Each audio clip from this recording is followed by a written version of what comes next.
Home team Germany continues its journey to the Euro Championship by hosting Denmark in round 1 of 8. With the advantage of playing at home combined with the slightly better quality of the squad, it is no surprise that Die Mannschaft were the ones who rushed to attack right after the referee blew the whistle to start the match.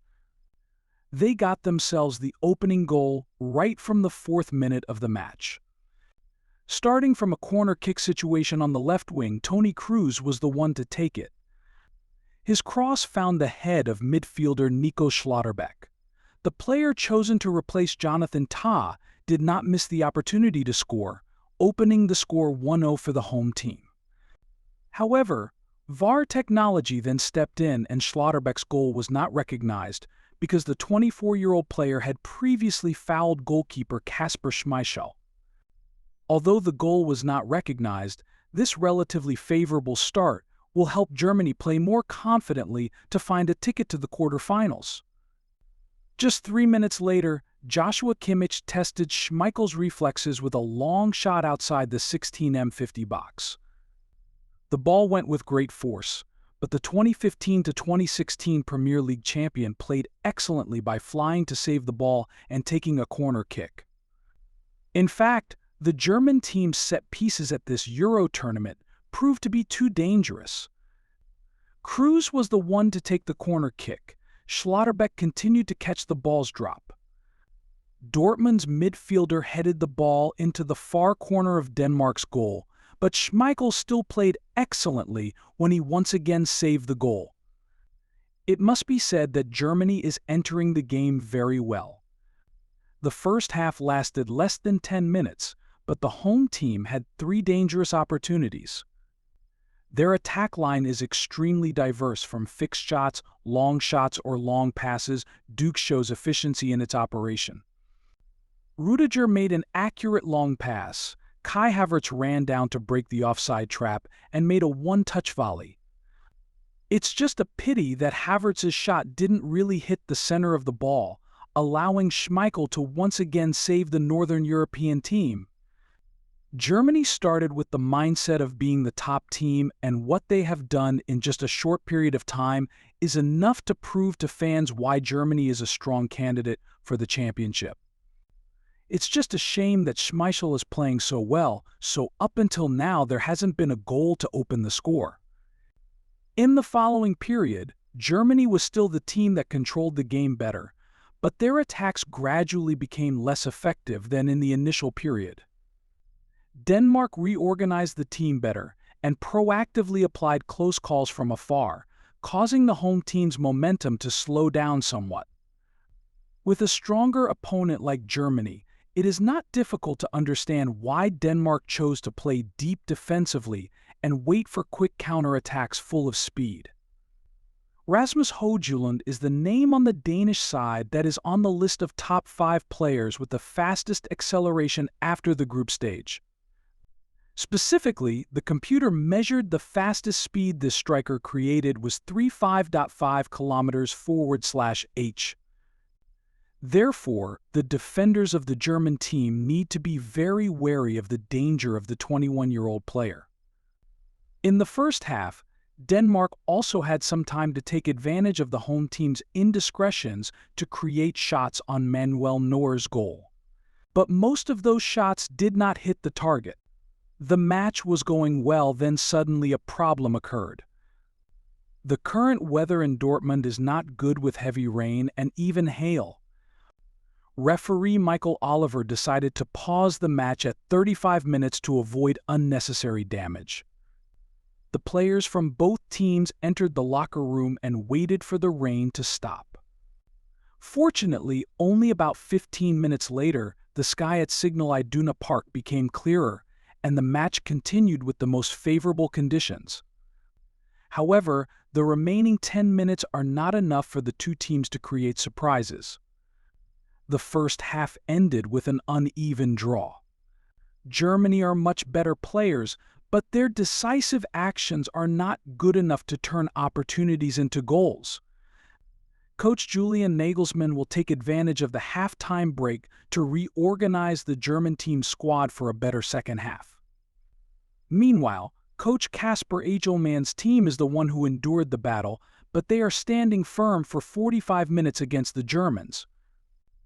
If the defense continues as well as in the first half, a ticket to the quarterfinals is not too far-fetched for the Danish team. Entering the second half, the Danes had a better start. They actively held the ball in the middle of the field, and surprise happened when they scored the opening goal in the 48th minute. Starting from a free kick situation very far outside the penalty area, conductor Christian Eriksen's hanging ball pushed the German defense into a passive position. The chaotic phases were then ended by Joachim Andersen with a close-range finish, opening the score for Denmark.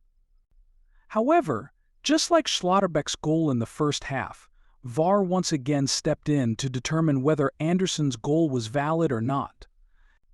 VAR later confirmed that Thomas Delaney was offside from the previous play, so the score remained uneven. Joachim Andersen will have to regret this phase, because right after that, he became a criminal when he let the ball touch his hand in the home team's penalty area. VAR appeared once again. This time Michael Oliver will personally watch the screen to clearly determine the situation. There is no debate anymore. Andersen's arms were swung too far relative to his body. A penalty was awarded to the German team. Kai Havertz faced Kasper Schmeichel on the penalty spot. Danish fans expect that the 37-year-old goalkeeper's excellence will help the team escape defeat. But even though he threw his body accurately, Kai Havertz's shot was too difficult. The ball hit the edge of the inside post and went into the net. The score opened 1-0 for the German team. After the defeat, Denmark was forced to raise their squad in search of an equalizing goal. This is also the time when their rear lines revealed deadly gaps. Kai Havertz, in an excellent handling of the ball, eliminated the Danish defender and created immense space for himself to score the second goal for Germany. But the Arsenal player's finishing was not good.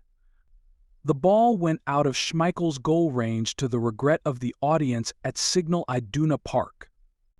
It must be said that the 25-year-old player's finishing ability is really having problems at this Euro.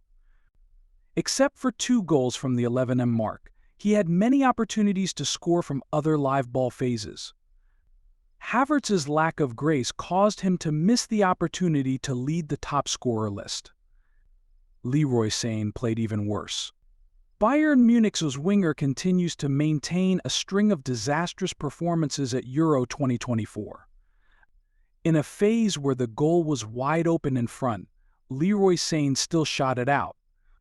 Although the referee later blew the whistle on Havertz's previous offside error, it was the clearest example of why Leroy Sane was only a substitute. In a rare match where Nagelsmann was given the opportunity to start, the 28-year-old's performance did not improve at all.